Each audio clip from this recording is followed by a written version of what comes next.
हे तो कैसे हैं आप सब। Welcome to part 3 of master class 3 all traffic secrets revealed. अगर आपने पहले दो पार्ट्स नहीं देखे हैं तो आई बटन में जाके पहले दो पार्ट्स आप देख सकते हैं। दूसरा पार्ट मैंने एक्सटेंसिवली ऑर्गेनिक ट्रैफिक पे बनाया है, वो आप जरूर देखिएगा। एंड इस पार्ट में हम बात करेंगे पेड ट्रैफिक्स की। पेड ट्रैफिक में मैं आपको आज जो बताऊंगा वो मुझे नहीं लगता किसी भी यूट्यूब चैनल पे कभी बताया गया होगा, बिकॉज मैं बात करूंगा स्ट्रेटजीज की, ना कि गूगल में क्या सेटिंग करें, फेसबुक एड्स में क्या सेटिंग करें जिसके कारण ट्रैफिक आए। वो आपको कहीं भी मिल जाएगा यार, बहुत आसानी से मिल जाएगा, यूट्यूब पे सर्च करोगे। लेकिन स्ट्रेटजी क्या रखें, वही तो बिजनेस है एक्चुअल में, है ना, कि स्ट्रेटजी क्या रखते हो आप। अब पेड मार्केटिंग करी क्यों जाती है, क्यों पेड मार्केटिंग करते हैं हम एक्चुअली, क्या ऑर्गेनिक ट्रैफिक सफिशिएंट नहीं है, ये बातें मैं आपको बताऊंगा इसमें। राइट, तो चलिए पहले ये समझते हैं कि पेड ट्रैफिक करते क्यों हैं। पेड ट्रैफिक करने का कुछ रीजंस बहुत ही इंपॉर्टेंट है। सबसे पहले, अगर आपको इमीडिएट फीडबैक चाहिए कि यार मैंने ये अपना फनल क्रिएट किया है, अब मैं चेक करना चाहता हूँ कि भाई, या मैंने अपना एक कोर्स क्रिएट किया है, कैसा रिस्पॉन्स आता है वो देखना चाहता हूँ, मैं उसका एक ऐड रन करूंगा जहां से मेरे को रिस्पॉन्स पता चल जाएगा कि लोग कैसा उसको लाइक कर रहे हैं, डिसलाइक कर रहे हैं, राइट, कैसा एंगेजमेंट आ रहा है। सेकंड इज कि मैंने अगर अपना कोई फनल डिजाइन किया है तो क्या वो फनल सही है, आप उसको मार्केट में पेड एड्स के थ्रू प्रमोट करते हैं और आपको रेस्पॉन्स से वो पता चल जाएगा आपकी फनल की स्ट्रेटजी सही है या नहीं। उसके बाद आपको अगर कंपनी बहुत तेजी से ग्रो करनी है तो पेड एड्स आपको करने ही पड़ेंगे। ऑर्गेनिक ट्रैफिक आपको यस ग्रोथ देता है, लेकिन पेड एड्स के बिना आप उतना स्केल अप नहीं कर सकते हैं। अगर आपके कंपटीटर्स पेड एड्स कर रहे हो, आप नहीं कर रहे हैं, तो आप कहीं ना कहीं पीछे तो उनसे रहेंगे ही, इसमें कोई दो राय नहीं है। ठीक है, अब लास्ट ऑर्गेनिक ट्रैफिक वीडियो में मैंने आपको बताया था कि ड्रीम 100 क्या है। बहुत इंपॉर्टेंट है यार, बहुत इंपॉर्टेंट है ये। Russell Brunson, owner of click funnels, कहते हैं अगर आप मेरे को $100,000 दोगे कोचिंग के, तो सबसे पहले मैं आपको ड्रीम 100 स्ट्रेटजी पे ही काम करवाऊंगा। इतनी इंपॉर्टेंट है ये स्ट्रेटजी। ऑर्गेनिक ट्रैफिक में आपको मैंने एंड में बताया था कि ड्रीम 100 स्ट्रेटजी क्या है, और दोबारा बता देता हूं मैं आपको इस वीडियो में। ड्रीम 100 स्ट्रेटजीज बेसिकली आप अपने नीश के, यानी कि आप जिस इंडस्ट्री में हैं उस इंडस्ट्री के नीश के आप टॉप 100 लोगों को एनालाइज करते हैं, उन पे नजर रखते हैं, उनकी स्ट्रेटजीज को समझते हैं। राइट, एक लिस्ट बनाइए टॉप 100 लोगों की जो कि इस तरह के हैं। ऑर्गेनिक में मैंने आपको बताया था कैसे काम करना है। इस ड्रीम 100 की लिस्ट पे आप पेड में आप कैसे काम करेंगे। ड्रीम 100 जो आपके होंगे, राइट, अगर आप उन सबसे मैंने जैसे आपको ऑर्गेनिक ट्रैफिक में बताया था, आप कोशिश कीजिए कि कैसे आप इंटरव्यूज कर सकते हैं ड्रीम 100 के साथ। तक हमारा बेसिक एजेंडा है उनकी ऑडियंस को कैप्चर करना, राइट, उनकी ऑडियंस तक पहुंचना ताकि हम अपने प्रोडक्ट्स उनको दे पाए। क्योंकि वो ड्रीम 100 जो हैं वो लोग उस नीश में बहुत ही ऊपर लेवल पे हैं, और उनकी जो ऑडियंस है वो आपकी ऑडियंस से काफ़ी सिमिलर है। राइट, तो आपको एक बहुत बड़ा एज मिलेगा और बहुत स्पीड मिलेगी आपके बिजनेस को अगर आप उन ऑडियंस को कैप्चर करते हो, उन ऑडियंस को टारगेट करते हो। पेड एड्स में और ऑर्गेनिक में ये फर्क आता है कि पेड एड्स में जिसने ड्रीम 100 लोगों ने, जिसने भी आपको मना किया है कि नहीं मैं आपके साथ यार काम नहीं कर सकता हूं, मैं आपके प्रोडक्ट्स को प्रमोट नहीं कर सकता हूं या इंटरव्यू नहीं कर सकता हूं, फिर भी आप उनकी ऑडियंस तक पहुंच सकते हैं। कैसे, तो समझिए।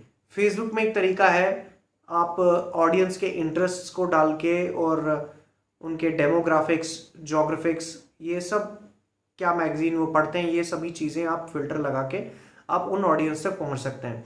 और यूट्यूब में तो बहुत ही आसान है। यूट्यूब में फॉर एग्जांपल मुझे टोनी रॉबिन्स के चैनल पे अपना टोनी रॉबिन्स की ऑडियंस को टारगेट करना है, तो मैं स्पेसिफिक एड रन कर सकता हूं जो सिर्फ और सिर्फ टोनी रॉबिन्स के चैनल पे दिखेगा। और यही नहीं, आप उनकी पर्टिकुलर वीडियो को भी टारगेट कर सकते हैं कि सिर्फ इसी वीडियो पे ही मेरा ये ऐड दिखे। परफेक्ट, इस तरीके से आप ऑडियंस को कैप्चर कर सकते हैं। ये बहुत ही बेहतरीन स्ट्रेटजी है। अब चलते हैं कि पेड एड्स पे मुझे काम कैसे करना है। अब आप समझिए मैक्सिमम लोग कहाँ गलती करते हैं। कोई एक प्रोडक्ट मैंने देखा, अब मैं बस उसको सोचता हूँ यार फेसबुक एड्स पे प्रमोट करना चालू करता हूँ, एड रन करूंगा, अगर इतने पैसे 2,000 रुपये डाल देता हूँ कोई ना कोई तो खरीदेगा, मेरे पैसे वापस आ जाएंगे। बहुत ही वाहियात स्ट्रेटजी है, मैंने खुद इतनी बार ट्राई किया और मैं खुद परेशान था यार ये एड्स काम कैसे करते हैं यार, बाकियों के तो काम करते हैं हमारे करते नहीं है, राइट। तो इसके पीछे जो तरीका है एड्स कैसे रन करनी है तो समझिए। मार्केट में फॉर एग्जांपल मान के चलते हैं आपका जो प्रोडक्ट है वो पेरेंटिंग पे है, ठीक है, पेरेंटिंग पे है। अब आपका जो टारगेट ऑडियंस है वो है न्यूली मैरिड और जिनके छोटे किड्स हैं, राइट। अब हमको स्ट्रेटजी प्लान कैसे करनी है। अब आपको पता है आपकी टारगेट ऑडियंस डिफाइंड है, हाँ मुझे इन तरह के लोगों तक रीच करना है। अब ये एक बात समझिए, ये जो लोग हैं इनका अपना अपना हुक है, मतलब सबका एक इमोशनल कनेक्ट होता है ना, वो एड को देख के इमोशनली कनेक्ट हो जाते हैं, तो सबका वो अलग अलग तरीका है। तो आपको कोई एक ही एड रन करके बस उस पर बैठ नहीं जाना है कि ये मैंने एड रन कर लिया पैसे डालते जाओ। उससे क्या होगा, एक पर्टिकुलर ऑडियंस आपकी तरफ आ जाएगी, लेकिन उसके बाद ऑडियंस आपकी तरफ आना कम हो जाएगी, एंगेज होने कम हो जाएंगे लोग, क्योंकि उस एड ने वो काम कर दिया है जो उसको करना था, उस तरह के लोग आप तक आ गए। जो सही तरीका है वो है आप डेली एड बनाइए, राइट। डेली एड बनाइए बहुत ही क्रिएटिव जगह पे, रोज जहां जा रहे हैं आप उस जगह कोई कुछ क्रिएटिव सोचिए और एक स्टोरी बिल्डअप कीजिए। एड में स्टोरी बहुत जरूरी है, हुक स्टोरी ऑफर, दोबारा बता रहा हूं, मेरी हर स्टोरी हर वीडियो में मैं अपने बताता हूं हुक स्टोरी ऑफर कितना इंपॉर्टेंट है। तो कोई ना कोई हुक उसमें रहना चाहिए। आप बहुत यूनिक लोकेशन पे गए, आपने वो अट्रैक्टिव सा वीडियो वहां लिया, स्टोरी बिल्डअप की और ऑफर अपना पिच किया।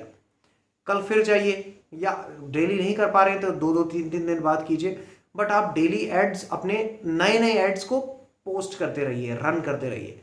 उससे क्या होगा, अब आप रिस्पॉन्स चेक कीजिए किस पे सही रिस्पॉन्स आ रहा है और किस पे कम रिस्पॉन्स आ रहा है।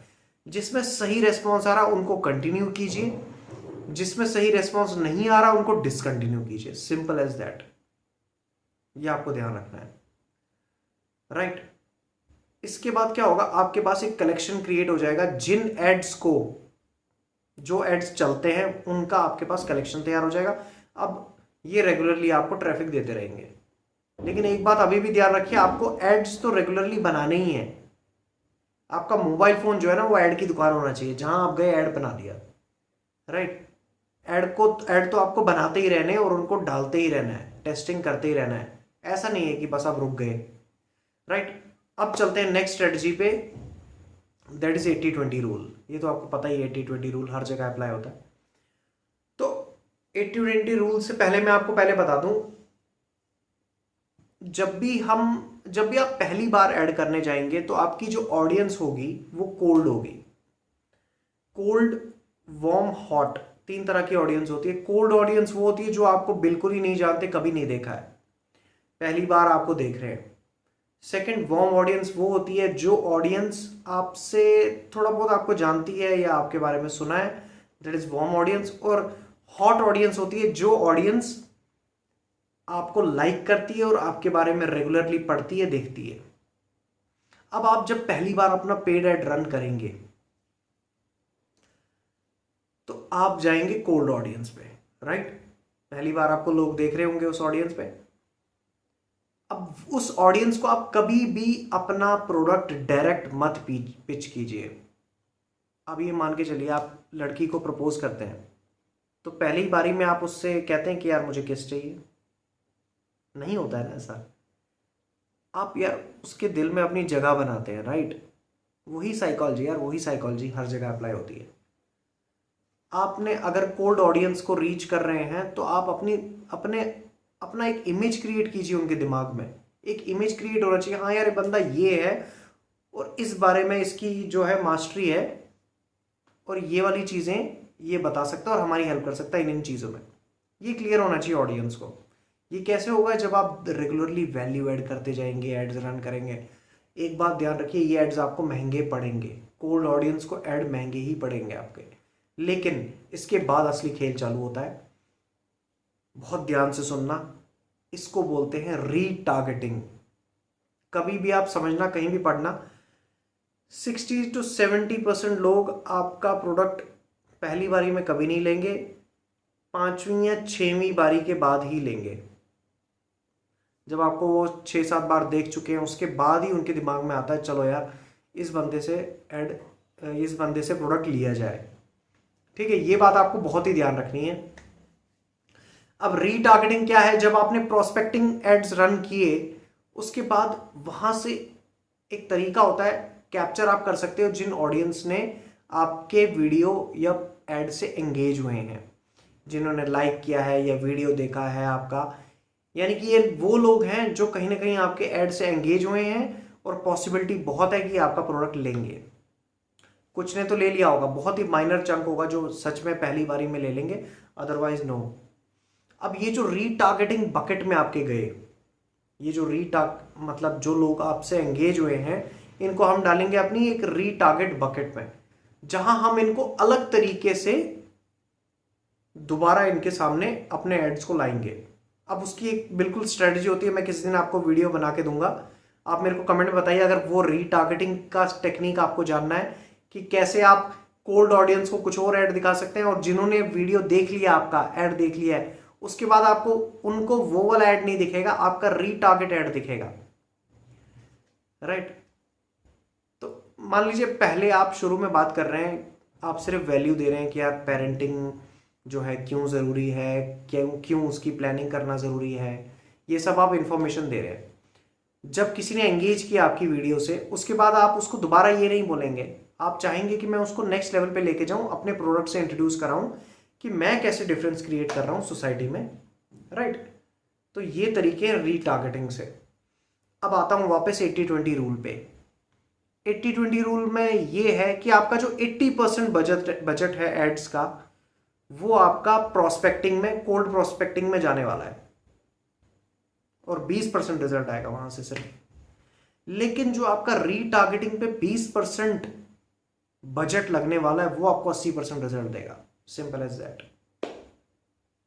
तो हम प्रोस्पेक्टिंग कई बार इसलिए भी करते हैं, प्रोस्पेक्टिंग एड्स कोल्ड ऑडियंस को रन इसलिए भी करते रहते हैं महंगे होने के बावजूद भी, क्योंकि वो धीरे धीरे रीटारगेटिंग बकेट में शिफ्ट हो रहे हैं, और रीटारगेटिंग बकेट में जो शिफ्ट हो रहे हैं उनको मैं बहुत ही आसानी से टारगेट कर सकता हूं, और कन्वर्जन रेशियो भी हाई होगा। क्लियर? तो ये मैंने आपको एक बेसिक ओवरव्यू दे दिया है कि एड्स को कैसे रन करना और क्या तरीके हैं, स्ट्रेटजीज क्या आपको दिमाग में रखनी है। अब क्या ऑर्गेनिक और पेड दोनों हमको करने चाहिए, या अगर मैं ऑर्गेनिक ट्रैफिक की स्ट्रेटजी फॉलो कर रहा हूं तो मुझे पेड पे नहीं जाना चाहिए, अगर मैं पेड ट्रैफिक की स्ट्रेटजी फॉलो कर रहा हूं तो मुझे ऑर्गेनिक पे नहीं जाना चाहिए? ऐसा कुछ है नहीं, दोनों करने हैं आपको, दोनों स्ट्रेटजीज लगानी है, ऑर्गेनिक भी और पेड भी। ऑर्गेनिक आपको करते रहना है, अपनी ऑडियंस से कनेक्ट होते रहना है, और पेड ट्रैफिक जो है वो आपको स्केल अप होने के लिए करते ही रहना पड़ेगा। राइट? सो आई थिंक आपको बहुत ही इंफॉर्मेशन आज मिली होगी पेड ट्रैफिक के बारे में, और इसी के साथ मैंने अपनी तीनों सीरीज, तीनों पार्ट्स खत्म किए यहाँ पे। दोबारा बता रहा हूँ आपको, अगर आपने पार्ट 1 और पार्ट 2 नहीं देखा है तो आई बटन में जाके चेक कर लीजिएगा। आई होप ये बहुत ही वैल्यूबल रहा आपके लिए, और मैं ऐसी चीजें फ्री में लाता रहता हूँ यार अपने चैनल पे, यूट्यूब चैनल पे। सब्सक्राइब जरूर कीजिए इस चैनल को, and stay tuned. Thank you very much. Signing off.